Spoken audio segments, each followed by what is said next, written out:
नमस्कार, आप देख रहे हैं हमारा खास कार्यक्रम प्रदेश का प्रश्न। मैं हूं आपके साथ अनंत भट्ट। कार्यक्रम में आज हम बात करेंगे सतना के एचआईवी पॉजिटिव ब्लड कांड की। इस मामले का खुलासा होने के बाद हड़कंप मचा हुआ है। हुआ यह है कि सतना में थैलेसीमिया पीड़ित 4 बच्चों को एचआईवी संक्रमित ब्लड चढ़ा दिया गया। मामले का खुलासा होने के बाद अब डोनर्स को खोजा जा रहा है। जरा सोचिए उन परिवारों पर क्या गुजर रही होगी जिनके बच्चों को यह दंश झेलना पड़ रहा है। डर यह भी है कहीं अन्य लोगों को भी संक्रमित खून ना चढ़ाया गया हो। डर उन गर्भवती महिलाओं को लेकर भी है जिन्हें ब्लड चढ़ाया गया था लेकिन वो दोबारा जांच के लिए नहीं आई। सवाल यह है कि आखिर इसके लिए जिम्मेदार कौन है? लापरवाही कहां पर हुई, किस स्तर पर हुई? क्या ब्लड चढ़ाते समय और डोनर से ब्लड लेते समय एहतियात नहीं बरती गई? इस मामले ने पूरे सिस्टम की पोल खोल कर रख दी है। तमाम पहलुओं पर चर्चा होगी। खास मेहमान हमारे साथ मौजूद रहेंगे, लेकिन पहले आपको ये रिपोर्ट दिखाते हैं।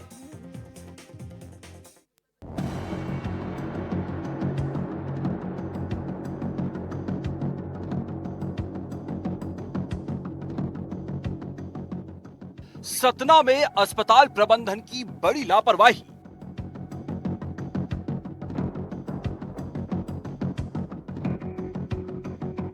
थैलेसीमिया पीड़ित बच्चों को चढ़ाया गया एचआईवी पॉजिटिव ब्लड।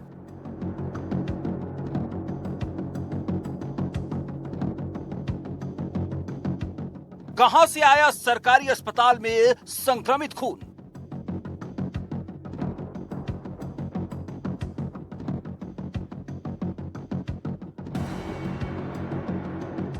किस किस को चढ़ाया गया एचआईवी संक्रमित खून?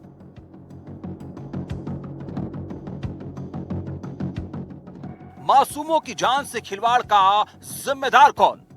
सतना का सरदार वल्लभ भाई पटेल चिकित्सालय अपने इलाज से ज़्यादा अपने कारनामों के लिए सुर्खियों में बना रहता है। कभी प्रसूता की अस्पताल गेट पर एम्बुलेंस में डिलीवरी होती है, कभी परिजनों से ही, मरीजों के परिजनों से ही ये एम्बुलेंसेस धुलवाई जाती है। अब ये मामला यहाँ पर आज हम खड़े हैं इसलिए क्योंकि थैलीसीमिया से पीड़ित 4 बच्चों को एचआईवी पॉजिटिव ब्लड चढ़ा दिया गया है। वो बच्चे जो जीवन से संघर्ष कर रहे हैं। जिन अस्पतालों में लोग इलाज के लिए आते हैं, ठीक होने के लिए आते हैं, उन अस्पतालों से अब लोग इन्फेक्शन लेकर जा रहे हैं। ये सतना का जिला अस्पताल है। इसी अस्पताल में मासूमों की जिंदगी के साथ बड़ा खिलवाड़ हुआ है। पूरा मामला क्या है, पहले ये समझ लीजिए। थैलेसीमिया पीड़ित 4 बच्चों को यहाँ इन्फेक्टेड ब्लड चढ़ाया गया। 4 बच्चों को एचआईवी पॉजिटिव ब्लड चढ़ा दिया गया। 4 महीने पुराने मामले का खुलासा अब हुआ है। चारों बच्चों की उम्र 8 से 11 साल के बीच है। आईसीटीसी में हुई जांच में पहले सभी बच्चे एचआईवी नेगेटिव थे, लेकिन ब्लड चढ़ाने के बाद जब बाद में बच्चों की जांच हुई तो बच्चों की ब्लड रिपोर्ट एचआईवी पॉजिटिव आई। फिर संक्रमण के सोर्स को लेकर जांच शुरू की गई। अब तक सोर्स के तौर पर करीब 50% डोनर्स की जांच की गई है। कई डोनर्स के कॉन्टैक्ट नंबर और एड्रेस नहीं है, इसलिए उनसे संपर्क नहीं हो पा रहा है। कहीं ना कहीं ये ब्लड ट्रांसफ्यूशन से जुड़ा हुआ एक मामला है। कहीं ना कहीं जिस प्रकार से ब्लड जब उनको चढ़ाया गया उसमें कहीं ना कोई तकनीकी त्रुटि अवश्य रही होगी। उनके पेरेंट्स की ट्रैकिंग की जा रही है, उनके रिकॉर्ड्स देखे जा रहे हैं, उनके ब्लड टेस्ट किए जा रहे हैं। ये जानने का प्रयास किया जा रहा है कि जो एचआईवी पॉजिटिव ब्लड है आखिर वो उनको कहाँ से आया। क्योंकि लगातार ब्लड ट्रांसफ्यूशन का एक लंबा दौर चलता है, खासतौर पे थैलीसीमिया जैसी बीमारी में, जहाँ सैकड़ों यूनिट्स ब्लड उनको लगातार चढ़ते हैं, उनके ब्लड सेल्स टूटते हैं। अब यहाँ चौंकाने वाली बात यह है कि अगर ब्लड बैंक्स में जब कोई डोनर ब्लड देता है और उसके ब्लड की प्रॉपर जांच नहीं होती है तो इस प्रकार का खामियाजा ये बच्चे भोगते हैं। सतना मामले ने अब तूल पकड़ लिया है। जब ये मामला सामने आया उसी वक्त स्वास्थ्य मंत्री और डिप्टी सीएम राजेंद्र शुक्ल भी पीसी कर अपने महकमे की 2 साल की उपलब्धियां बता रहे थे। जब ये मामला उनके संज्ञान में लाया गया तो उन्होंने क्या कहा, सुनिए। एचआईवी से पीड़ित थे, वो बात आई है। और बाकी जो 3 है उनका ट्रांसफ्यूजन कहाँ कहाँ हुआ उसके रिकॉर्ड कलेक्ट किए जा रहे हैं क्योंकि उसको जब महीने में 2 बार ट्रांसफ्यूजन करना है तो वो एक ही सेंटर से ट्रांसफ्यूजन नहीं होता है। कभी प्राइवेट में भी चले जाते हैं, कभी किसी रिश्तेदारी में गए तो वहाँ पर जाके संपर्क किया। ये ब्लड बैंक में जो ब्लड अवेलेबल रहता है उस अवेलेबल बैंक से या कोई डोनर को ले जाके और वो लोग अपना ट्रांसफ्यूजन कराते हैं, और उनकी परिस्थितियों को देख के ट्रांसफ्यूजन जिस सेंटर में भी जाते हैं लोग इसलिए करते हैं क्योंकि वो ट्रांसफ्यूजन के अलावा उनका कोई इलाज भी नहीं है, या तो बोन मैरो ट्रांसप्लांट करें या ट्रांसफ्यूजन करें। तो बहुत ही जल्दी हम लोग वहाँ पर पहुँचेंगे कि किस ब्लड बैंक से या किस डोनर से इस प्रकार की परिस्थितियाँ पैदा हुई हैं। सतना में सवाल सिर्फ उन 4 बच्चों का नहीं जिन्हें एचआईवी संक्रमित खून चढ़ाया गया, बल्कि सवाल इससे भी कहीं गहरा और गंभीर है। दरअसल इस घटना के बाद अन्य मरीजों में भी संक्रमण की आशंका को लेकर डर फैला हुआ है। एचआईवी संक्रमित ब्लड अन्य मरीजों को भी चढ़ाए जाने की संभावना है, क्योंकि यहाँ के ब्लड बैंक से गर्भवती महिलाओं को भी ब्लड दिया गया था। इनमें से कई महिलाएं दोबारा जांच के लिए अभी नहीं आई हैं।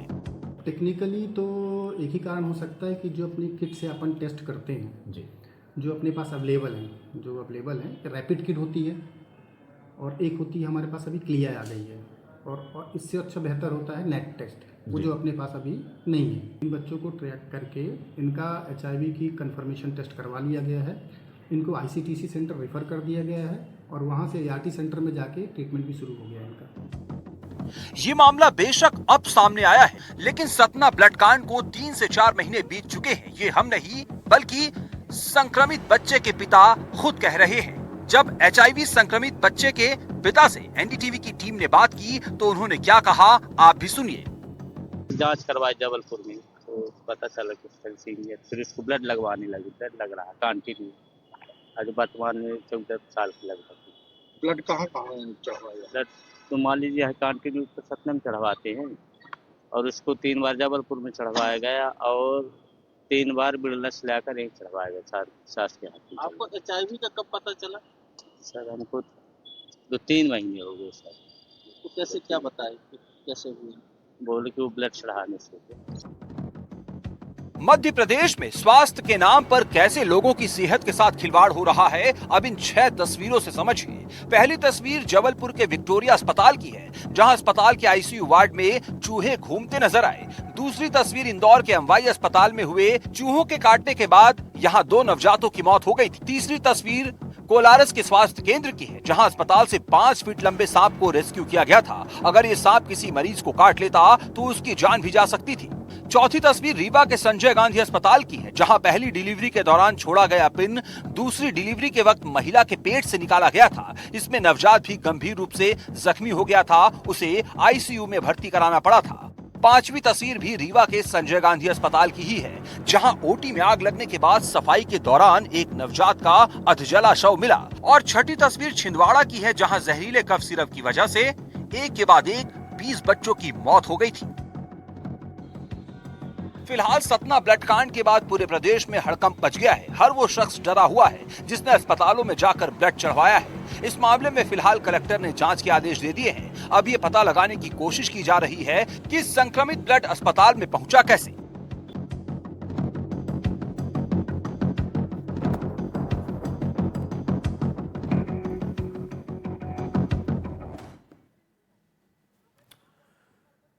तो ये पूरी रिपोर्ट आपने देखी और एक बात बिल्कुल साफ है कि यहां पर लापरवाही तो हुई है। हालांकि 2 बातें यहां पर सामने आती हैं। एक तो जिला अस्पताल को लेकर लगातार उंगली उठ रही है कि वहां पर कहीं कोई दिक्कत तो नहीं हुई। दूसरी बात, थैलेसीमिया से पीड़ित बच्चे थे और जैसा कि एक बच्चे के पिता को आपने सुना भी, कहीं और तो ब्लड ट्रांसफ्यूजन नहीं हुआ, ब्लड को नहीं चढ़ाया गया, कहीं वहां से तो दिक्कत शुरू नहीं हुई। तो तमाम पहलू हैं, तमाम पहलुओं पर विस्तार से हम चर्चा की शुरुआत करेंगे। पहले मेहमानों से आपको मिलवा देते हैं। डॉक्टर ब्रिजेश पांडे हमारे साथ मौजूद हैं, प्रवक्ता बीजेपी के। डॉक्टर शिल्पी अग्रवाल, प्रवक्ता कांग्रेस, हमारे साथ जुड़ गई हैं। यशोदा अस्पताल से senior consultant doctor Divya Setia हमारे साथ जुड़ चुकी हैं। तमाम मेहमानों का स्वागत है। सबसे पहला सवाल ब्रिजेश जी मेरा आपसे ही है, इस पूरे मामले में घनघोर, अति घनघोर लापरवाही दिखती है या नहीं दिखती है? निश्चित रूप से अनंत जी, मामला बहुत गंभीर है जी। और हम समझते हैं कि अगर जिस तरह से ये 4 बच्चों के केसेस सामने आए हैं जो थैलेसीमिया से पीड़ित थे और उनके पेरेंट्स के जो वर्जन सामने आए, उसमें से एक ने अपनी बातें कही, तो ये बहुत ही गंभीर मसला है। और उसके बाद मध्य प्रदेश के स्वास्थ्य मंत्री माननीय राजेंद्र शुक्ल जी ने उसके लिए जांच के आदेश भी दिए हैं। जी क्योंकि पेरेंट्स खुद इस चीज को एक्सेप्ट भी कर रहे हैं कि चूंकि थैलेसीमिया के जो पेशेंट्स होते हैं, उनके बच्चे जो थे, उनके लिए ब्लड हमको चढ़ाना पड़ता है। उसका जो ट्रांसमिशन सिस्टम होता है वो सतना जिला चिकित्सालय के अलावा बिरला अस्पताल और फिर अन्य जगहों से भी उन्होंने ब्लड लिया है। अब इसमें मुख्य पहलू ये है कि डोनर जो होता है, जो ब्लड डोनेट करता है, उसका मोबाइल नंबर की भी जांच हो रही है, कौन कौन लोगों ने डोनेट किया है, और अगर कहीं इस तरह की जो है बातें सामने आती हैं जिसके लिए जांच कमेटी बिठाई गई है, मैं समझता हूँ 2-3 दिन के अंदर ये सारे तथ्य खुल करके सामने आएंगे। जी लेकिन ये घटना न सिर्फ जो है वो गंभीर है, बल्कि मैं समझ रहा हूँ कि इस गंभीर घटना और इस दुखदायी कष्ट के साथ हम सब लोग उनके साथ हैं, और जांच की रिपोर्ट आने के बाद और भी सारे चीजें आप सबके सामने हम लोग बयां कर पाए। ब्रिजेश जी, आपने कहा कि डोनर को ट्रेस करने की कोशिश की जा रही है, लेकिन सर मसला तो ये है ना कि डोनर को ट्रेस करेंगे कैसे? मोबाइल नंबर पे कांटेक्ट नहीं हो पा रहा है, जो घर के एड्रेस हैं वो आधे अधूरे हैं, यानी कि जो बेसिक कागजी फॉर्मेलिटीज होती हैं वो भी इस मामले में पूरी नहीं की गई हैं। कहां से डोनर ट्रेस करेंगे, कैसे डोनर ट्रेस करेंगे? अनंत जी, चूंकि जो बच्चे इसकी चपेट में आए उनके पेरेंट्स ने जो मीडिया को बताया है, अभी तो हमने वीडियो के माध्यम से और आपकी बताई रिपोर्ट के माध्यम से ही देखा है। मुझे लगता है कि अभी पहले इस बात को सुनिश्चित हो जाना चाहिए जांच के बाद कि क्या ये ब्लड जो लिया गया है वो सतना के जिले चिकित्सालय का है। क्योंकि जबलपुर तक जब वो लोग गए हैं, जिनके भी पेरेंट्स हैं, जहां जहां उन्होंने अलग थैलेसीमिया पेशेंट्स के लिए ब्लड लिया है, पता नहीं कहाँ से पेशेंट का ब्लड है। पर एक बार जांच आने के बाद इसमें मैंने कहा ना, इसके सारे बहुत ये सारे बात तो आप तथ्यों ठीक को कह रहे हैं हम आपको ब्रजेश जी बता की पाएंगे। जी जांच में सुनिश्चित हो पाएंगी बहुत सारी बातें तो, लेकिन ये जो बात आ रही है डोनर्स के कांटेक्ट करने की जो डिटेल्स हैं, वो तो सतना जिला उनके अस्पताल साथ की बात हो रही है, उसमें कोई कंफ्यूजन नहीं है। नहीं, उनके जो डोनर होता है, जो ब्लड देने जाता है, उसके साथ एक अटेंडेंट रहता है। क्योंकि कुछ पेशेंट्स ऐसे भी होते हैं कि जब वो ब्लड डोनेट करते हैं तो उनको चक्कर ना आए या कोई और समस्या ना आए, तो इसके लिए जो है एहतियात के तौर पर उनका एक अटेंडेंट के रूप में एक व्यक्ति साथ में रहता है। उसके भी मोबाइल नंबर को उसको भी खंगाला जाएगा। आता हूं सर आपके आप अच्छे पास, से डॉक्टर जानते हैं शिम्पी सरकारी अग्रवाल एजेंसी जब इस चीज को लगेगी, जांच कमेटी की रिपोर्ट आने में सारी बातें आएंगी, और ये जो भी बातें बेहद गंभीर है, सरकार इस पर कड़ी कार्रवाई करेगी। क्योंकि जीरो टॉलरेंस की नीति डॉक्टर मोहन यादव जी की सरकार की है, और जिस तरह से माननीय राजेंद्र शुक्ल जी ने कहा, उसके बाद आप बिल्कुल बेफिक्र है, इस पर कड़ी से कड़ी कार्रवाई होगी। जी बिल्कुल, जांच तो होगी, कड़ी से कड़ी कार्रवाई भी होगी, लेकिन सर उन बच्चों का क्या जो HIV संक्रमित हो गए, पहले जांच की रिपोर्ट आ जाने जी उसके बाद ही अपन बिल्कुल सही बात है, जांच की रिपोर्ट आ जाए, लेकिन वो तो प्राइमा फेसी तब बनता है जब जांच की रिपोर्ट आ जाए। आते हैं सर आपके पास। डॉक्टर शिम्पी अग्रवाल हमारे साथ जुड़ गए हैं, प्रवक्ता है कांग्रेस की। डॉक्टर शिम्पी, आपने ब्रिजेश जी की तमाम बातों को सुना, इस मामले को लेकर आप क्या कहना चाहती हैं, क्या आपको लगता है? आदरणीय अनंत जी, सर्वप्रथम तो हम एनडीटीवी का धन्यवाद व्यक्त करते हैं कि आपने बहुत ही निष्पक्षता से मध्य प्रदेश की वस्तुस्थिति को सबके सामने रखा है, और जो 6 जिलों की आपने तस्वीर दिखाई है उससे ये बात बहुत ही स्पष्ट है कि मध्य प्रदेश का स्वास्थ्य विभाग पूरी तरीके से कॉम्प्रोमाइज्ड हो चुका है। सतना की जो घटना सामने आई है, इसको हम कोई ह्यूमन या टेक्निकल ब्लंडर नहीं कहेंगे, बल्कि ये एक पूरा का पूरा इंस्टीट्यूशनल क्राइम है। आप देखिए, ये चारों बच्चे थैलेसीमिया के पेशेंट थे, और WHO की गाइडलाइन के तहत ये हाई रिस्क कैटेगरी में आते हैं, जिन्हें बहुत ही सेफ ब्लड इन्फ्यूजन की आवश्यकता होती है। अब पहली बात आप ये देखिए कि कितना खिलवाड़ इन्होंने यहाँ पे ब्लड बैंक प्रबंधन ने किया है कि आप ब्लड डोनर्स को ट्रेस नहीं कर पा रहे हैं जो HIV पॉजिटिव है। तो पहली गलती तो यहीं पर है कि आप पेशेंट्स की हिस्ट्री को प्रॉपर रिकॉर्ड नहीं कर रहे हैं, आप रजिस्टर्स को प्रॉपर मेंटेन नहीं कर रहे हैं। दूसरी बात, जब आपने इस ब्लड को कलेक्ट किया तो आपने इसकी स्क्रीनिंग क्यों नहीं की? क्योंकि सरकार की तरफ से HIV के लिए सारी फैसिलिटीज गवर्नमेंट हॉस्पिटल्स में मौजूद हैं। तीसरी बात, जब आप ब्लड बैंक प्रबंधन से पूछते हैं तो अब वो ठीकरा उठा के ICTC सेंटर्स में फोड़ दे रहे हैं। ICT सेंटर्स वो हैं जहां पर HIV के पेशेंट्स जाते हैं, जिनकी एक रिकॉर्डेड हिस्ट्री रहती है, या जो सस्पेक्टेड डोनर्स होते हैं वहां पे उनका रजिस्ट्रेशन होता है और आगे का पूरा हेल्थ चेकअप होता है। और इस पूरे घटनाक्रम के अंदर अनंत जी, वो 4 बच्चे जो ऑलरेडी थैलेसीमिया के पेशेंट्स थे, अब आपने उनकी जिंदगी के साथ इतना दुर्भाग्यपूर्ण खिलवाड़ कर दिया है, इतना निंदनीय खिलवाड़ कर दिया है कि आपने उनके पूरे भविष्य को हाशिए पर रख दिया है। और मध्य प्रदेश सरकार कितनी सजग है और पिछली घटनाओं से किसी भी तरीके की कोई सीख नहीं ले रही है, ये बहुत स्पष्ट। जी डॉक्टर शिंपी, आपने ब्रजेश जी को भी सुना, आपने स्वास्थ्य मंत्री की बाइट भी सुनी। एक पहलू, एक जो आधार वो यहां पर दे रहे हैं वो ये कि थैलेसीमिया पीड़ित बच्चे थे, ये जरूरी नहीं कि जिला अस्पताल से ही उनको संक्रमित ब्लड चढ़ाया गया हो। उसमें तर्क ये दिया जा रहा है कि हो सकता है किसी और जगह से उन्होंने ब्लड चढ़वाया हो, वहां से संक्रमण आ गया हो। तो ये बातें जांच में ही साफ हो पाएंगी। इसको लेकर क्या कहना चाहेंगे आप? नहीं, ब्लड, देखिए पहली बात तो ये कि हम भी ऐसे कैंप्स का हिस्सा रह चुके हैं जहां पर थैलेसीमिया और सिकल सेल एनीमिया के पेशेंट्स के लिए हम लोग ब्लड कलेक्ट करवाते हैं।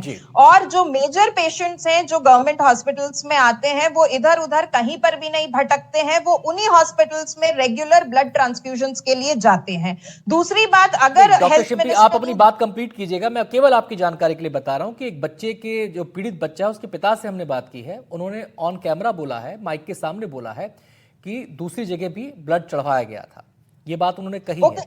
जी ओके, अग्रीड। वो तो एक बच्चा था, लेकिन ये चारों के चारों बच्चे एचआईवी पॉजिटिव पाए गए हैं, तो बाकी 3 बच्चे जो हैं वो तो किसी और प्राइवेट हेल्थ सेंटर पे गए नहीं हैं, विच इज क्लियरली एग्जाम्प्लिफाइंग कि ये चारों बच्चों को ब्लड गवर्नमेंट हॉस्पिटल से चढ़ाया गया है। और अनंत जी, हम कहते हैं कि इवन अगर ये लापरवाही प्राइवेट हेल्थ सेंटर्स पे हुई है तो भी जिम्मेदारी क्या गवर्नमेंट के हेल्थ सिस्टम की नहीं बनती है? आपने क्या प्राइवेट इंस्टीट्यूशंस को ये छूट दे रखी है कि वो ब्लड की स्क्रीनिंग ना करें और वो एचआईवी पॉजिटिव ब्लड को पेशेंट्स को इन्फ्यूज कर दे? ये प्राइवेट हेल्थ इंस्टीट्यूशंस हो या गवर्नमेंट हेल्थ इंस्टीट्यूशंस हो, लाइबिलिटी तो स्वास्थ्य विभाग की होती है। जी, आपके पास आता हूं। डॉक्टर दिव्या का मैं यहाँ पे रुख करना चाहूंगा। डॉक्टर दिव्या, अब थोड़ी सी तकनीकी बातें समझना यहाँ पर जरूरी हो जाता है। जब किसी हॉस्पिटल में ब्लड लिया जाता है, डोनर से ब्लड दिया जाता है किसी मरीज को, तो वहां के एसओपीज क्या क्या होते हैं? और ये जो पूरा मामला आपके सामने है, यहां पर आपको लगता है, क्या लगता है आपको कि किस स्तर पर यहां पर चूक हो गई, कहां पर लापरवाही यहां पर हो चुकी है? देखिए, जब भी हम किसी भी ब्लड डोनेशन की बात करते हैं तो आफ्टर डोनेशन हम उसकी टेस्टिंग करते हैं। टेस्टिंग जो होती है वो 2 तरीके से करी जा सकती है, और बेसिक जो हमारी मैंडेटरी टेस्टिंग होती है वो सीरोलॉजिकल टेस्टिंग होती है। मतलब जैसे हम हेपेटाइटिस बी या हेपेटाइटिस सी या एचआईवी की टेस्टिंग करते हैं तो उसमें हम एंटीजन या एंटीबॉडी को डिटेक्ट करते हैं, वो सीरोलॉजी टेस्टिंग होती है। और जो न्यूक्लिक एसिड टेस्टिंग होती है, मतलब हम इन्फेक्शियस जो भी एजेंट है उसका डीएनए या आरएनए टेस्ट करते हैं, वो न्यूक्लिक एसिड टेस्टिंग होती है। न्यूक्लिक एसिड टेस्टिंग जो है वो इंडिया में मैंडेटरी नहीं है। It is an added safety जो कुछ सेंटर्स अपने ब्लड को सेफर बनाने के लिए करते हैं, बट ये मैंडेटरी बिल्कुल नहीं है। सीरोलॉजिकल टेस्टिंग मतलब एंटीजन एंटीबॉडी की टेस्टिंग जो होती है वो मैंडेटरी होती है। बहुत पहले ये सिर्फ रैपिड से करी जाती थी, उसके बाद एलाइजा शुरू हुआ और अब कुछ सेंटर्स केमियोल्यूमिनेसेंस भी यूज करते हैं। जैसे जैसे आप टेक्नोलॉजी एडवांस करते हैं उसकी सेंसिटिविटी बढ़ती जाती है। सेंसिटिविटी मतलब कि वो छोटी सी छोटी अमाउंट ऑफ इन्फेक्शन को भी डिटेक्ट कर सके। हाउएवर, आपको यहाँ पे एक चीज समझना बहुत जरूरी है, चाहे आप best of the best technology भी यूज कर लें, वर्ल्ड में बेस्ट टेक्नोलॉजी भी यूज कर लें, कुछ इनिशियल डेज ऑफ इन्फेक्शन होते हैं जो आप किसी भी टेस्ट से डिटेक्ट नहीं कर पाते। इसको हम बोलते हैं विंडो पीरियड। विंडो पीरियड का मतलब होता है, जैसे अगर आज कोई इंडिविजुअल इन्फेक्ट हुआ है, उसका टेस्ट पॉजिटिव कितने दिन में आएगा। तो कुछ टेक्नोलॉजी से ये हफ्तों में आता है और कुछ टेक्नोलॉजी से ये दिनों में आता है, बट फिर भी आप इसे जीरो नहीं कर सकते। इसका मतलब ये है कि अगर जी अपनी बात पूरी कर लें, फिर मैं अगला सवाल आपसे लूंगा। जी, अगर किसी को आज ही इन्फेक्शन हुई है तो आज ही आप उसे किसी भी टेस्ट से नहीं पकड़ सकते हैं। तो हमेशा कोई भी टेस्ट आप करें उसका एक विंडो पीरियड हमेशा रहता है। तो मैंने आपसे सवाल ये पूछा था कि लापरवाही, तो क्या ये माना जाए कि ब्लड की स्क्रीनिंग के दौरान ये लापरवाही हुई है कि ब्लड की स्क्रीनिंग ठीक से नहीं हो पाई या स्क्रीनिंग हुई नहीं? देखिए, स्क्रीनिंग सब ब्लड सेंटर्स करते हैं। मैंने आपको बताया हर टेस्ट जो आप करते हो उस टेस्ट की एक शॉर्टकमिंग होती है, ठीक है। तो वो जो शॉर्टकमिंग होती है उसका मतलब क्या होता है, अगर मैं किसी टेस्ट से HIV डिटेक्ट करने की कोशिश कर रही हूँ, वो टेस्ट जरूरी नहीं है कि वो आज ही इन्फेक्शन हुई है तो आज ही पकड़ ले। हो सकता है वो 8 हफ्ते में डिटेक्ट करे, हो सकता है वो 12 हफ्ते में डिटेक्ट करे। अगर इस बीच कोई डोनर आके डोनेशन कर देता है तो आप अगर उसकी जांच भी करते हैं वो जांच में नहीं पकड़ा जाएगा। चलिए, मेरा दूसरा सवाल मैम आपसे जी, एक जैसे ब्लड डोनेशन कैंप में, हाँ आप अपनी बात पूरी कर लीजिए, मेरे ख्याल से कुछ आप कहना चाह रही हैं। टेस्ट में ये नॉन रिएक्टिव आएगा। इस विंडो पीरियड को छोटा करने के लिए हमने न्यूक्लिक एसिड टेस्टिंग इंट्रोड्यूस करी है, जो बाहर की कंट्रीज में सब जगह होती है, बट इंडिया में अभी तक वो मैंडेटरी नहीं है, इसीलिए हम उसको विंडो पीरियड को बहुत छोटा नहीं कर पा रहे। पर अगर हम नैट टेस्टिंग भी इंट्रोड्यूस कर देते हैं तो ये विंडो पीरियड जो है वो 7 से 10 दिन हो जाता है। डॉक्टर दिव्या, मेरा अगला सवाल आपसे ये है कि एक सामान्य सी प्रक्रिया, जो जैसे ब्लड डोनेशन कैंप में हम भी गए हैं तो वहां पे एक सामान्य सी प्रक्रिया अपनाई जाती है। कोई डोनर जाता है तो उसका नाम, पता, एड्रेस, फोन नंबर, उसकी मेडिकल हिस्ट्री, तमाम चीजें उसकी वो की जाती हैं। ऑन द स्पॉट वहाँ पे ब्लड शुगर टेस्ट भी हो जाता है, वहाँ पे BP की भी चेकिंग हो जाती है, वहाँ पे जो इनिशियल टेस्ट होते हैं वो सारे के सारे हो जाते हैं। ये डेटा मेंटेनेंस, ये इस पूरे मामले में कितना इंपॉर्टेंट फैक्टर है? देखिए, डेटा मेंटेनेंस बहुत इंपॉर्टेंट है और हमें बहुत हेल्प करता है अगर हमें किसी डोनर को वापस डोनेशन के लिए बुलाना होता है जी, या फिर हमें किसी डोनर को कोई रिएक्टिव किसी की रिपोर्ट आई है और वो डोनर ने फॉर्म पे टिक किया है कि वो चाहते हैं कि हम उनके रिजल्ट्स उनको बताएं, तो उसके लिए बहुत इंपॉर्टेंट होता है। But at the same time यहाँ पे प्रॉब्लम क्या है, हम किसी भी डोनर का किसी ID से कोई एड्रेस और फोन नंबर वेरीफाई नहीं करते जी। हम उनसे रिक्वेस्ट करते हैं कि जो वो फॉर्म फिल कर रहे हैं उसमें वो अपना पोस्टल एड्रेस भरें, उसमें करेक्ट डिटेल्स भरें और बिल्कुल सच्चे सच्चे तरीके से उस क्वेश्चन आंसर को क्वेश्चनएयर को भरें, ताकि हम उनकी स्क्रीनिंग सही से कर मतलब ये डोनर के विवेक पर होता है कि वो सही चीजें बता रहा है या नहीं बता रहा, आपके पास विश्वास करने के अलावा कोई चारा नहीं है। एब्सोल्युटली। चलिए मैम, आता हूं आपके पास। डॉक्टर अनीता गर्ग हमारे साथ जुड़ गई हैं सेंट्रल पैथोलॉजी सतना से। अनीता मैम, अब आपसे समझना चाहते हैं कि जब ब्लड डोनेशन किया जाता है तो अभी मैम ने यहाँ पर बताया बहुत सारे टेस्ट उसके होते हैं, स्क्रीनिंग के बहुत सारे तरीके होते हैं। अपने मध्य प्रदेश में और अगर हम सतना की बात करें तो यहाँ पर किन किन पैरामीटर्स पर ये स्क्रीनिंग की जाती है?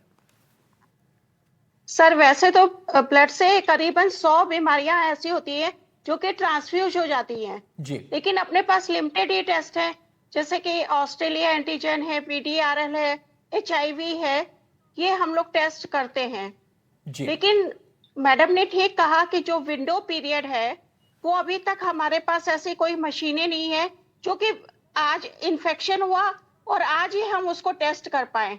एटलीस्ट 14 वीक्स तक का ड्यूरेशन है, 16 वीक तक का, कि जिसमें कि विंडो पीरियड रहता है जी। इस बीच में अगर कोई पेशेंट ब्लड डोनेट कर दे रहा है और वो ब्लड किसी को भी चढ़ जाता है तो वो उसको तो इन्फेक्शन हो जाएगा ना सर जी।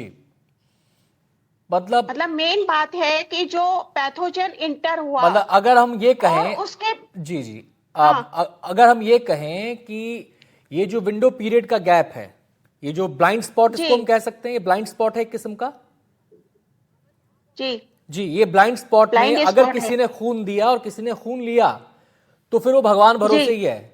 हम अपने लैब टेस्ट के आधार पर कुछ भी सुनिश्चित तौर पर नहीं कह सकते, भगवान भरोसे चल रहा मामला। सर ये बात तो भी सही है क्योंकि न्यू टेक्नोलॉजी नहीं आई है। न्यू टेक्नोलॉजी में कौन सी टेक्नोलॉजी जरूरी है? अभी मैडम ने एक टेस्ट का जिक्र किया, दिव्या जी आप बताना चाहें उसे। देखिए, मैं नैट टेस्ट की बात बता रही हूँ। नैट टेस्ट से हम विंडो पीरियड छोटा कर सकते हैं बट उसे हम खत्म नहीं कर सकते। इसका मतलब ये है कोई भी ट्रांसफ्यूजन जो होती है हमेशा उसके साथ कोई ना कोई रिस्क एसोसिएटेड होता है। ये हमेशा इंडिविजुअल्स को पता होता है before they start taking transfusion. चलिए अनीता जी, अब आपसे मैं जानना चाहता हूं कि जिस टेस्ट का जिक्र मैडम ने भी किया, क्या उसकी सुविधा सतना में या मध्य प्रदेश में आपकी जानकारी में कहीं पर है? विंडो पीरियड छोटा करने की बात वो कह रही है, लेकिन वो कह रही है कि 100% फुल प्रूफ व्यवस्था वो भी नहीं है। विंडो पीरियड छोटा हो सकता है लेकिन एक ब्लैक स्पॉट सर, वहां पर, एक नेट ब्लाइंड टेस्ट- स्पॉट वहां भी बना रहेगा। नेट टेस्ट 33 डेज का उसका सर टाइम है जी। अब बहुत ज्यादा छोटा करने का भी कोई ऐसी टेक्नोलॉजी नहीं आई है जो कि हमें आज पैथोजेन इंटर हुआ और सेकंड डे हमें पता चल जाए कि भाई HIV निगेटिव है। जी। तो सतना वगैरह में भी सर गवर्नमेंट सेक्टर में इतनी एडवांस टेक्नोलॉजी नहीं है जी। केवल हमारे पास एलाइजा किट वगैरह होती है जिससे कि हम टेस्ट कर पाते हैं। जी, मैं ब्रिजेश जी यहां पर आपका रुख करना चाहूंगा। अब आप कह रहे हैं कि जांच होगी, अब जांच का दायरा क्या होगा? क्योंकि यहां पर शंकाएं केवल इन बच्चों को लेकर नहीं है, इन मासूम बच्चों को लेकर नहीं है जो इस दंश को अब झेल रहे हैं। शंका यहां पर यह भी है कहीं इस संक्रमित ब्लड का दायरा बड़ा ना हो, कहीं ये मरीजों को ना चढ़ गया हो, कहीं ये गर्भवती महिलाओं को ना चढ़ गया हो। अगर ये बाहर से भी आया तो वहां के हॉस्पिटल में ना चढ़ गया। और जो एक सवाल उठाया था शम्पी जी ने वो ये उठाया था कि अगर प्राइवेट मेडिकल सिस्टम है तो वो भी सरकार के दायरे में ही है, वो अपनी मनमर्जी से तो कुछ नहीं करेगा, मायार और पैमाने तो उसके लिए भी एक होंगे। जी, अपने आज के पैनलिस्ट में आपने जिन दो विदेशी सीनियर कंसल्टेंट को बताया, डॉक्टर दिव्या और डॉक्टर अनीता गर्ग जी ने जो बातें किया, ये उसका एक टेक्निकल पहलू है और मैं समझता हूं कि इसके बाद कुछ ज्यादा बचता नहीं, क्योंकि कितनी भी आप नई टेक्नोलॉजी अडॉप्ट कर ले तो मैं समझता हूं कि ट्रांसमिशन जब होता है ब्लड का तो विंडोज सिस्टम के बारे में जितनी धारा प्रवाह ढंग से डॉक्टर दिव्या जी ने बताया, उसके बाद उसमें इफ और अभी इतनी टेक्नोलॉजी नहीं आई है अपने यहाँ। उसके बाद भी मध्य प्रदेश की सरकार ने, डॉक्टर मोहन यादव जी की सरकार में प्रदेश के उप मुख्यमंत्री राजेंद्र शुक्ल जी ने एक जांच कमेटी बिठाई है। 4-5 दिन में वो रिपोर्ट दे देगी और उस जांच कमेटी में ये सारे तथ्यों को खगाला जाएगा। नहीं, इनिशियली मैं सर आपसे जानना चाहता हूं कि इस पूरी चेन को, ये पूरी चेन ना बन जाए सर, बात को समझिए, पूरी चेन ना बन जाए, HIV की पूरी चेन ना हो, इसको रोका कैसे जाए, इसको तोड़ा कैसे जाए? क्योंकि अगर किसी मरीज में गया तो उससे उसके परिवार में होने का डर है। इसको जितनी जल्दी आप पकड़ेंगे तो इस चेन को आप तोड़ पाएंगे। मैं ये कह रहा हूं कि वहां पर गंभीरता पूरी रहनी चाहिए, वहां पर गंभीरता में कमी नहीं आनी चाहिए। जो आपने भी जिक्र किया कि 2 डॉक्टर्स ने बताया कि एक विंडो में ब्लाइंड पीरियड होता है, वो चीज आपको आपके काम से ना रोके, वो चीज आप कीजिए सुनिश्चित। ये चेन को पता लगा, ये ट्रेस कीजिए इसको। बिल्कुल, आप बेफिक्र हैं अनंत जी।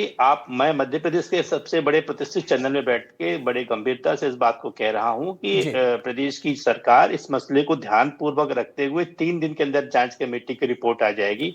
हम बहुत जल्दी वहां तक पहुंच जाएंगे कि इसमें दोषी कौन है और जो भी दोषी होगा उसे किसी भी सूरत में बख्शा नहीं जाएगा, कड़ी से कड़ी सजा दी जाएगी। डॉक्टर शब्बीर, फाइनल कमेंट आपका। आपने दोनों डॉक्टर्स की भी बात सुनी है, आप लास्ट में आप क्या कहना चाहेंगे? देखिए आनंद जी, पूरे डिस्कशन से 3 चीजें समझ में आ रही हैं। अगर एक पेशेंट को प्राइवेट हॉस्पिटल की तरफ रुख करना पड़ता है तो इसका सीधा मतलब ये है कि जो गवर्नमेंट ब्लड बैंक्स हैं वहां पर जो डिमांड और सप्लाई है उसके बीच में एक बहुत बड़ा ब्रिज है जिसे ओवरकम करना बहुत जरूरी है। दूसरी बात जो दोनों एफिशिएंट डॉक्टर्स ने यहाँ पे बताई है, तो जो नेट का टेस्ट है ये गवर्नमेंट को मेक श्योर करना चाहिए कि ये टेस्ट जल्दी से जल्दी गवर्नमेंट मेडिकल कॉलेजेस और डिस्ट्रिक्ट हॉस्पिटल्स में अवेलेबल हो। तीसरी एक ग्राउंड रियलिटी अनंत जी हम आपको बताना चाहते हैं, अगर आप किसी भी पैथोलॉजिस्ट या लैब टेक्नीशियन से पूछेंगे HIV को लेके तो वो बहुत फॉर ग्रांटेड लेते हैं कि HIV किट में या एलिजा टेस्ट के माध्यम से हम HIV को डिटेक्ट कर लेते हैं, और जब ये डिटेक्ट नहीं हो पाता है तो वो इस बात को मान के चलते हैं कि जो ब्लड है वो HIV पॉजिटिव नहीं है। तो हमें लगता है कि ये जो शॉर्टकमिंग्स है इसके ऊपर गवर्नमेंट को और डिस्ट्रिक्ट हॉस्पिटल बिल्कुल ध्यान देना चाहिए, और वो भी तब जबकि जो HIV का संक्रमण है उसकी दर में इजाफा हुआ है। ब्रिजेश जी बहुत संक्षेप में कहिएगा, बहुत समय बहुत कम है। अनंत जी, इतने गंभीर विषय पर बड़े ही संवेदनशीलता से मैं अपने वक्तव्य को रख रहा हूं और हमारे दोनों पैनलिस्ट डॉक्टर भी सुन रही हैं। इस विषय पर राजनीति बिल्कुल नहीं करना चाहिए। जब मैंने कहा कि मध्य प्रदेश सरकार ने इसको बड़े गंभीरता से लेते हुए, चलिए सर मैं माफी चाहूंगा, मैंने पहले ही आपको मौका देने से पहले कहा था कि समय की बेहद कमी है। आज इस कार्यक्रम में इतना ही। तो 2 बातें अहम है यहाँ पर, वो ये, एक तो डोनर्स को ट्रेस किया जाए, इस चेन को ट्रेस किया जाए जिससे कि इसका दायरा बड़ा ना हो सके, और ये काम जल्द से जल्द सरकार के सिस्टम को करना चाहिए फटाफट, बिना किसी लाग लपेट के, बिना किसी देरी के। यहां पर लापरवाही नहीं होनी चाहिए। दूसरी बात, अगर मेडिकल सिस्टम में कुछ कमियां हैं, कुछ जरूरी चीजें हैं, प्रदेश को स्वस्थ रखने के लिए, तो उस दिशा में मजबूती के साथ कदम बढ़ने चाहिए। कार्यक्रम में इतना ही, छोटा सा ब्रेक हम यहां पर ले रहे हैं। आप बने रहिए हमारे साथ, खबरें लगातार जारी रहेंगी।